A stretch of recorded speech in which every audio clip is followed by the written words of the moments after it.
Eddy often says that the difference between his life and the lives of those colleagues and classmates he grew up with who still live in Migori were the opportunities afforded to him, which he is now tirelessly dedicated and devoted to being able to afford others.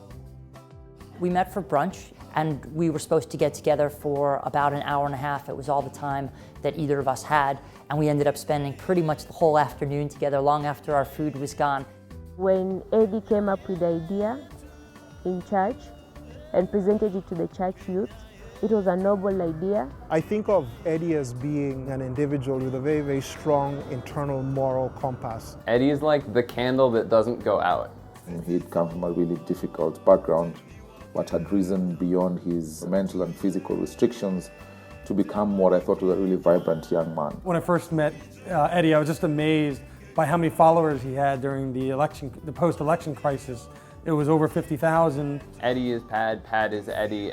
There are thinkers in the world and we need them, and there are doers in the world and we need them, but we need some thinking doers also, and Eddy's one of those. I actually got to sit next to his father while Eddy was crossing the stage at his graduation.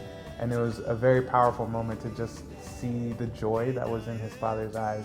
I had been especially impressed with his vision, his ambition for doing something practical about this issue here in Kenya. He was voted amongst the 30 most influential people under 30 in Africa. He is smart, he is passionate. Passionate. He's well on his way to being a household name. Driven. And every time I talk to him, I forget how young he is. He's charismatic.